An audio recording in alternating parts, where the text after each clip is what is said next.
Olá, meus queridos ouvintes, amigos do programa Momentos com Deus. Aqui é o apóstolo Johnny de Cardoso, da Comunidade Batista Ebenezer. Que alegria e gratidão a Deus por poder estarmos juntos mais esse momento com o programa Momentos com Deus, para trazer uma palavra de fé, de esperança, de vida para o seu coração. Vamos a uma mensagem musical e já já eu volto com a palavra de Deus. És bem-vindo aqui em nosso coração, toma direção. Deus, fogo consumidor, sem impedimentos, vem, face a face, Senhor.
Queridos, quero convidá-los a abrir suas Bíblias em Mateus capítulo 27, do versículo 11 ao versículo 38, tá? Queria que você estivesse nos acompanhando, que é o texto base para a nossa meditação nesse dia. E o tema da mensagem é: que farei então de Jesus que se chama Cristo? Queridos, se eu perguntasse a um grupo de pessoas qual é a grande questão dos nossos dias, eu presumo que obteria uma grande variedade de respostas. Alguns me diriam que a ecologia é a grande questão dos nossos dias, o que faremos a respeito da poluição no mundo. Alguns insistiriam que a inflação é a grande questão dos dias atuais, como vamos enfrentar o aumento dos custos. Alguns diriam que problemas dos idosos é a grande questão dos dias atuais. Como poderemos amparar a velhice de forma adequada?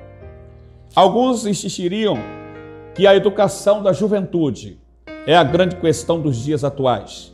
O que pode ser feito para conduzi-los na direção certa? Alguns diriam que a questão política do nosso país, a corrupção, o que faríamos para resolvermos? Poderíamos dar mais e mais exemplos. Certamente essas questões são importantes, tá? Mas existe uma de importância bem maior. O que devemos fazer com Jesus, que é chamado o Cristo? Esta pergunta não é nova. Ela foi feita por Pôncio Pilatos há mais de 2000 anos atrás. Muitos dependem da resposta certa a esta pergunta. A resposta certa a essa pergunta significa que teremos tudo que vale a pena agora e para sempre. A resposta errada significa que perderemos tudo que realmente vale a pena. O que você obterá se responder corretamente a esta pergunta? A primeira coisa, querido, que você vai obter será liberto do domínio do pecado. Jesus, certa ocasião, ele disse: conhecereis a verdade vos libertará. E os judeus então perguntaram: como seremos libertos se nós não somos escravos de ninguém? Jesus então disse: aquele que comete pecado é escravo do pecado. E o versículo 36 de João 8 diz assim: se pois o Filho de Deus vos libertar, verdadeiramente sereis livres. Então quero dizer, querido, que todo pecador que não for perdoado, ele está debaixo do domínio do pecado, ele está preso pelo pecado. E o pecado faz separação entre nós e o nosso Deus. A Bíblia diz em Isaías 59 que eis que as mãos do Senhor, elas não estão encolhidas para que não possa salvar, e nem os seus ouvidos estão agravados para que não possa ouvir, mas os vossos pecados faz separação entre vós e o vosso Deus. Então, queridos, a Escritura nos ensina que Jesus Cristo pode livrar as pessoas do pecado, das garras do inimigo e torná-las filhos de Deus. Talvez você não entenda, a Escritura diz assim, que Jesus veio para que eram os seus, ou seja, Jesus veio para os judeus, e eles não o receberam, mas todos quanto o recebeu, deu-lhes o poder de se tornarem filhos de Deus aos que creem no seu nome. Então, querido, filho de Deus, a filiação, Jesus nos dá a filiação divina. A razão para o perdão de Deus é a morte redentora de Jesus Cristo, em quem temos a redenção pelo seu sangue, a remissão das ofensas segundo a riqueza da sua graça, Efésios capítulo 1, versículo 7. Qualquer pessoa que se arrepender de seus pecados pode obter o perdão. E o pecado é uma coisa terrível na vida da pessoa. Provérbio 28:13 diz assim: aquele que encobre as suas transgressões nunca prosperará, mas aquele que confessa e deixa alcançará misericórdia. Então, o Senhor Deus, Ele, na sua palavra, Ele nos instrui que nós devemos evitar o pecado, nós devemos afastar-nos do pecado. E somente pela pessoa de Jesus, trazendo-nos salvação, redenção e o poder dele na nossa vida, nos capacita a estarmos livres do pecado. Querido, o segundo ponto que você vai alcançar, você terá a vida eterna. O que é a vida eterna?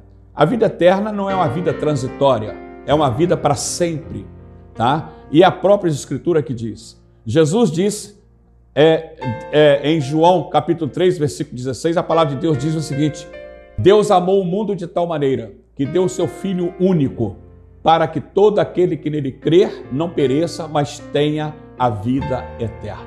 Eu quero lhe dizer, querido, que há algumas correntes ideológicas que pensam que após a morte haverá chance para você entrar nos céus. Mas a palavra de Deus diz em Hebreus 9, 27 e 28, e como ao homem está ordenado a morrer somente uma vez, vindo após o juízo, assim Cristo ofereceu-se uma única vez para tirar o pecado de muitos e virá pela segunda vez para aqueles que esperam para a vida eterna, para a salvação. A Escritura ainda diz em Romanos capítulo 10 o seguinte, que se com o teu coração tu creres que Deus ressuscitou Jesus dentre os mortos, e se com a tua boca confessar que Ele é o Senhor, tu serás salvo. Então, meu amado, veja bem, você só tem um coração para crer enquanto você vive. Você só tem uma boca para confessar enquanto você está vivendo. Após a morte, tu não haverá mais coração para crer e nem boca para confessar. Então a Escritura diz que nós temos que tomar essa decisão quando temos vida física aqui neste mundo. Agora, o que é a vida eterna? Quais são as características da vida eterna? Vida eterna é vida do conhecimento mais elevado. E a vida eterna é esta, que te conheço a ti, o único Deus verdadeiro, e a Jesus Cristo, aquele que tu enviaste. João capítulo 17, versículo 3. Então veja bem que a vida eterna é de um conhecimento mais elevado. Vida eterna é plenitude de vida. Jesus disse assim: eu vim para que tenham vida e a tenham em abundância. Então Jesus, ele propõe uma vida em abundância para aqueles que creem nele. Em 1 João capítulo 5, 11 e 12, a Escritura diz o seguinte: e o testemunho é este, que Deus nos deu a vida eterna, e esta vida está em seu Filho. Quem tem o Filho tem a vida, quem não tem o Filho de Deus não tem a vida eterna em toda a sua plenitude. É como a vida de Deus revelada em seu Filho, Jesus Cristo. E também a vida eterna é vida interminável. Como já dissemos anteriormente, é uma vida sem fim. O sentido literal de vida eterna é que dura para sempre. Então veja bem, sempre é o maior período que a mente humana pode conceber claramente. Logo, vida eterna significa vida de duração interminável. Vida eterna é a vida com Jesus para sempre. O mais apreciado versículo da Bíblia diz o seguinte: porque Deus amou o mundo de tal maneira que deu o seu Filho unigênito para que todo aquele que nele crer não pereça, mas tenha a vida eterna. E você pode questionar, meu amigo ouvinte, talvez você não tenha o conhecimento da Escritura, e você pode de repente estar pensando igual eu antes de conhecê-la, eu pensava. Eu imaginava como que os crentes estão falando de vida eterna se todos irão morrer. Mas eu não sabia qual era a composição do homem. A Bíblia fala lá em Gênesis 1, versículo 26, que Deus nos fez a sua imagem.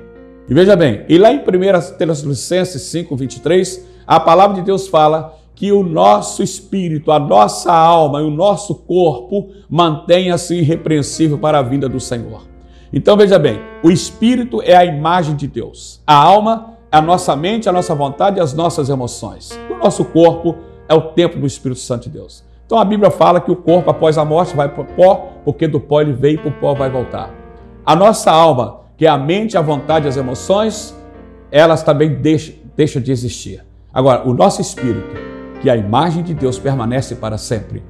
Quando fala de vida eterna, é vida abundante, é vida de gozo, é vida de alegria. Mas quem está sem Jesus, como diz a Escritura, também ficará para a eternidade, mas no sofrimento eterno, sem a presença gloriosa de Deus na sua vida, é algo que Deus estipulou. E se você crê em Deus, se você crê nas Escrituras, você precisa realmente avaliar e pensar o que você fará de Jesus, chamado o Cristo. Que Deus te abençoe, meu querido, que Deus faça prosperar o seu entendimento sobre a Escritura Sagrada, sobre o lado espiritual. Que Deus abençoe você, a sua família e os seus amigos, em nome de Jesus. Momentos com Deus. Pois bem, querido, eu quero neste momento orar por você. Eu gostaria que você pudesse colocar a mão no seu coração, que você pudesse elevar os seus pensamentos ao trono da graça. Eu apenas, neste momento, querido, como sempre, seria apenas um intercessor pela sua vida. Quem vai lhe abençoar é o Senhor. Eu gostaria que você fechasse os teus olhos e vamos orar. Pai querido, graças te damos ao Senhor pelo teu grande amor, pela sua infinita misericórdia, pelo seu perdão, pela salvação que há em Cristo Jesus. Queremos ao Senhor Deus, neste momento, pedir pelos nossos ouvintes, que o Senhor esteja, Senhor, abençoando a sua vida. Aqueles que ainda não te conhecem, Senhor, que o Senhor possa abrir o entendimento deles, para que eles possam entender o teu propósito para a sua vida, para a sua família. Nós sabemos, ó Deus, que muitas vezes dizem que conhece a Ti, mas conhecer o Senhor é ter um aprofundamento do entendimento dos seus propósitos. E Pai, eu te peço agora que o Senhor venha abrir o entendimento deles, para que eles possam conhecer. Sabemos, ó Deus, que não é a religião que salva, não é a Igreja Batista, a CBE, não é nenhum homem, mas quem salva é Jesus, porque Ele veio com esse propósito. Ele morreu na cruz do Calvário, Ele ressuscitou ao terceiro dia e viu estar à direita do Pai intercedendo por nós. Somente Jesus é o Senhor e Salvador da humanidade.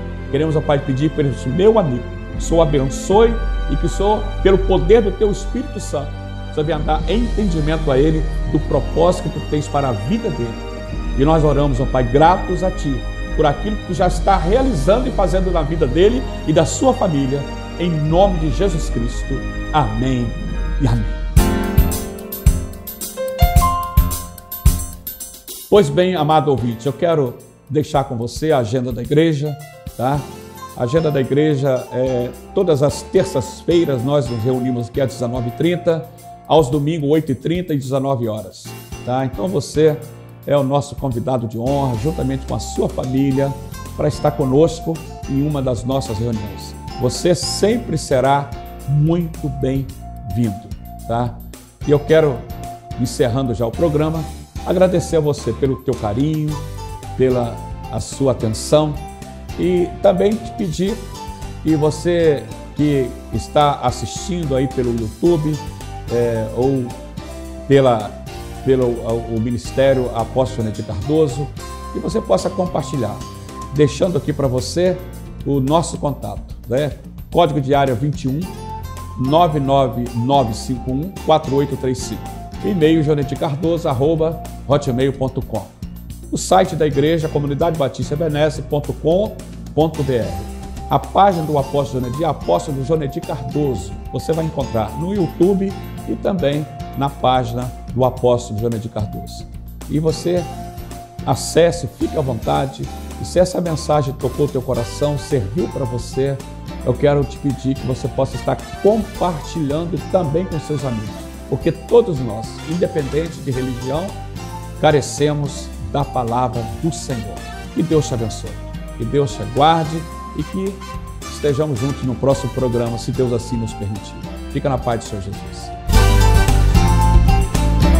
Você acabou de participar do programa Momentos com Deus. Uma palavra de fé e ousadia com o apóstolo Jonedir Cardoso.